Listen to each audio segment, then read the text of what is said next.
In our class on Yeats, we talked about how for some of the writers in the early part of the 20th century, that period of time known as modernism, which really flowered in England between the two wars, we talked about how for some writers, the old ways of understanding the world no longer held. Christianity, for instance. How can one believe in a benevolent and just God after witnessing or participating in World War One, the first fully mechanized war, in which some 60,000 soldiers could be killed in a day in the Battle of the Somme, for instance. So for all these collapses we see as we move into the early part of the 20th century, again, kind of marked by the great tragedy of World War One. There are other collapses as well we could talk about. For instance, the idea that reason is somehow in control of human behavior. Freud comes along and says, no, reason is not in control at all. There are forces in our being that we have no knowledge of and no control of, and they're ultimately in charge of who we are. Just to give another example, we have rises in technology. Uh, People are thinking about the world in totally new ways. Airplanes, automobiles, film. All these forces are crumbling traditional ways of understanding the world. So if Christianity no longer holds, um, and if some of the other meaning making systems, philosophy, science even, no longer hold, where does one go to find meaning? Where does one go to find significance? For someone like Yeats, significance arises from the poet's ability to create myths that make the world seem coherent.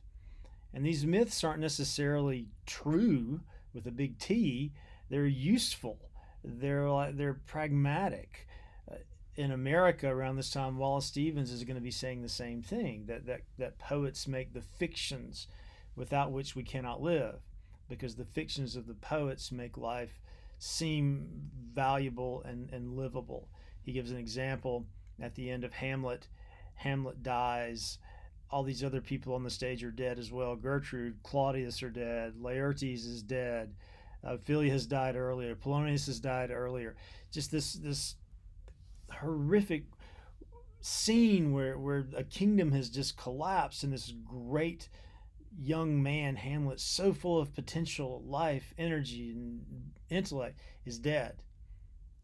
How horrible. But Horatio says, I may not get the quote just right, um, now cracks a noble heart, may choirs of angels sing thee to thy rest. So for Stevens, he calls that the pressure of imagination is what Horatio is articulating against the pressure of reality. The reality is death, collapse, meaninglessness.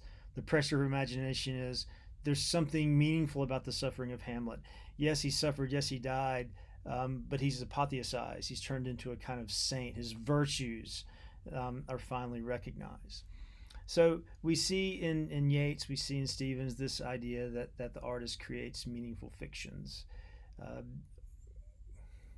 T.S. Eliot, in an essay on Ulysses by James Joyce, says that in that novel, Joyce practices the mythic method, where Joyce uses Greek mythology primarily, but other mythologies too. Greek mythology as a kind of underlying narrative structure that gives meaning to one man's everyday movements in modern Dublin.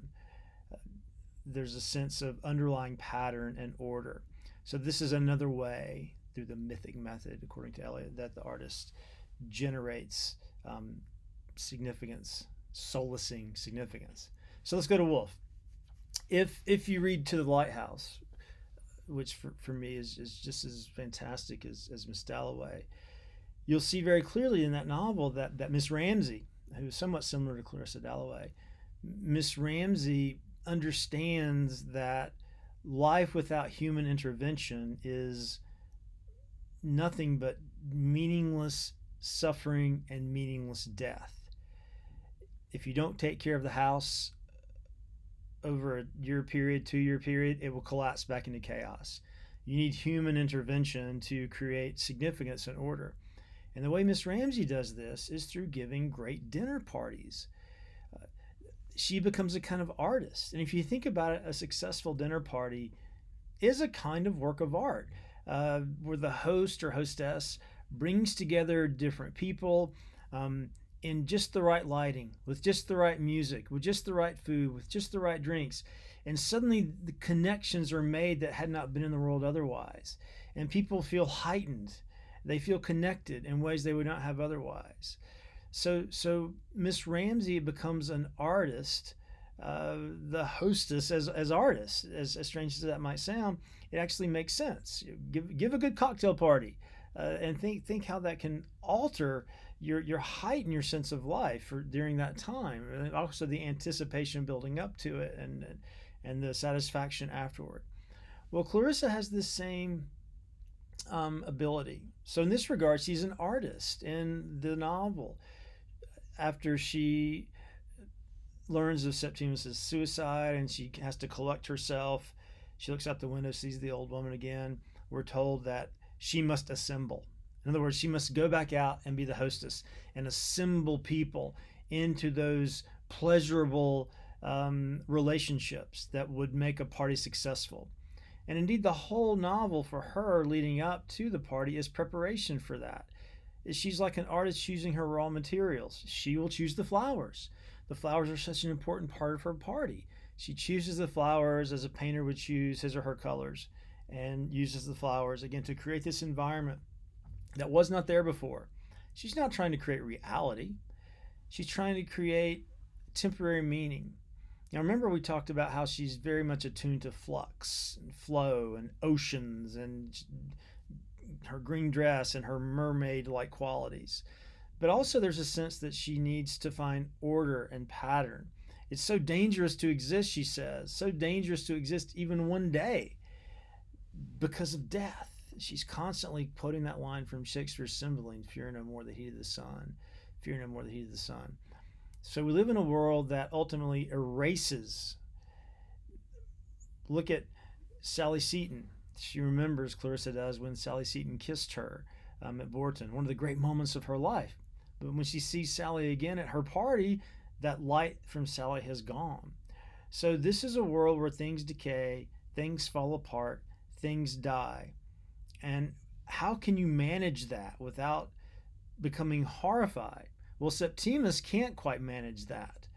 And lacking, let's say, kind of the class advantages of Clarissa, the money, the prestige, he does collapse.